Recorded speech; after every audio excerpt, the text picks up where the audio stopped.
Hey guys, welcome back to another Beard Guys World of Tanks commentary with me, Ben. Today we're on the south coast, we're in a tier 6 battle, and we're in the Cromwell Knight. So, you're probably familiar with this tank if you've been playing the last couple of weeks. It's, I think it's just gone off sale very recently, but it has been on sale as one of these sort of limited edition, or rare, I should say, premium tanks.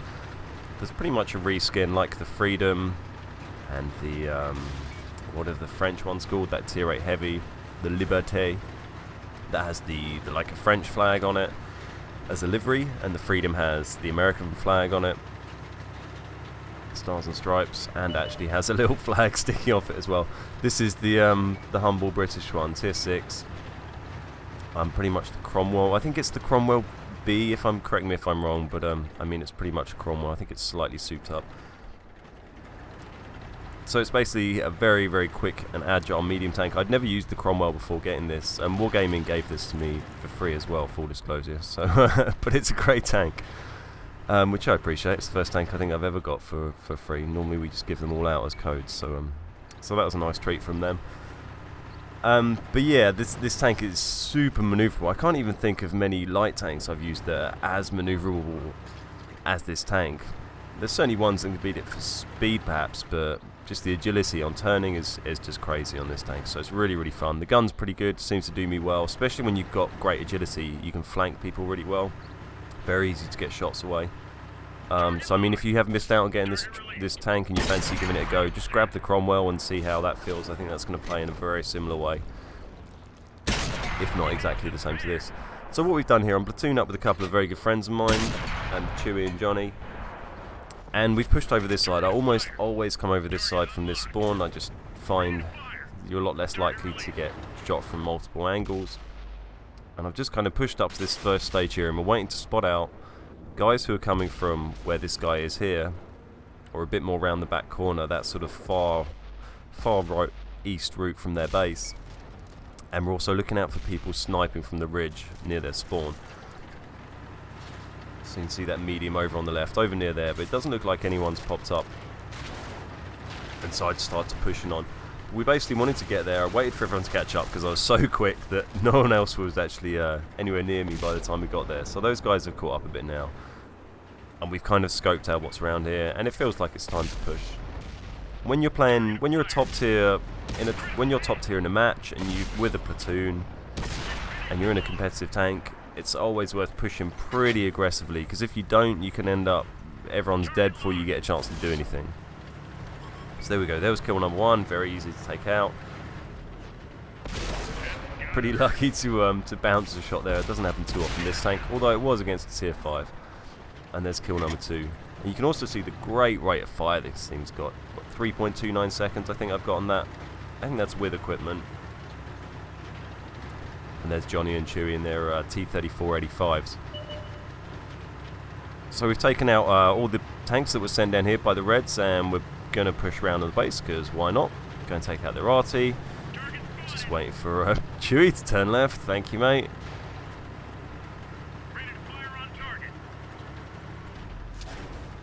And then we can start moving and taking out the base. Kill number 3, and so that's what this tank is great for, is these flanking maneuvers. You can make up for anything the gun lacks in penetration or damage by the fact that you can just drive around people so easily like this. And admittedly, this is one of those situations where my platoon mates are pretty much acting as meat shields, and they're all just shooting at Johnny and Chewie and letting me just run riot and sit next to them and shoot them in their side armor. So I mean, that's a bit of luck there. It's another little technique that can help you out, rather than he's sitting pretty stationary while we're duking out here.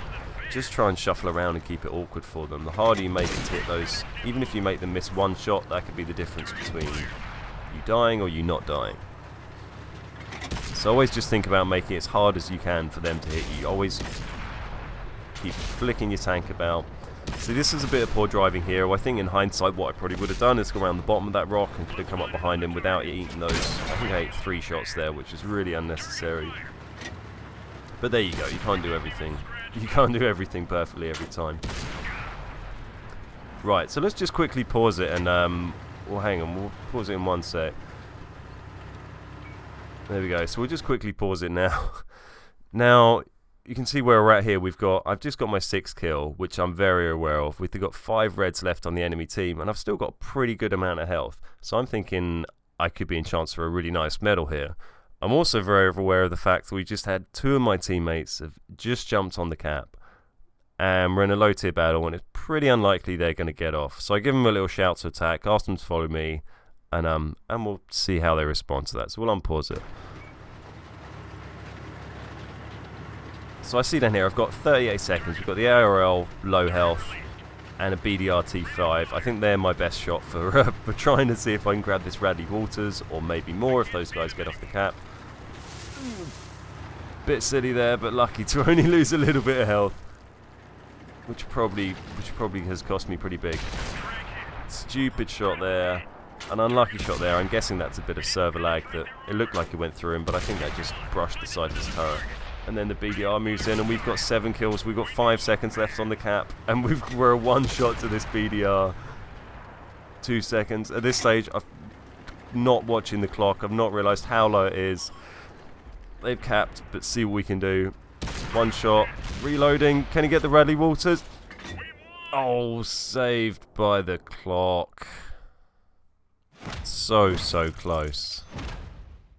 But it's 7, it's a Devastator. Would you believe the round after this I went on and in the night again and got a Devastator again, and was also about 2 seconds from getting a Radley Walters again. There was a KV2 on about 10 health that someone shot just before I could shoot them. So yeah, so yesterday I was very close to having 2 Radley Walters rounds back to back. They ended up being no Radley Walters round and being a couple of Devastators. Still very fun rounds though, 2,500 damage, near enough, 7 kills. I mean, when you've got a tank with very quick reload like that, I find it can be a little bit of a kill poacher, because you can always just fire off those quick shots to finish off injured targets. If you're in a tank with a bit higher alpha, I tend to be aiming for people with more health left, because I want to take off big chunks of health and not waste big fat meaty shells on tiny amounts of damage.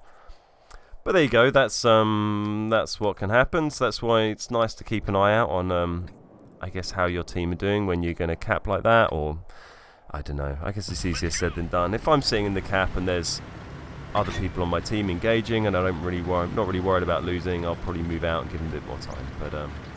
But there you go, what can you do? That's WoT tanks, can't moan. Unless you're on the forums, apparently that's all that people can do. Cool, well thanks very much for watching. My name's Ben, we're the big guys. If you enjoyed the video, please hit like and subscribe and all that stuff. And I'm going to play you out with that other Cromwell round, so you can see what happened the round exactly after this one, and enjoy that with a bit of no commentary if that's your sort of thing. Nice one, thanks very much guys, and I'll catch you next time.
Ready to fire on target.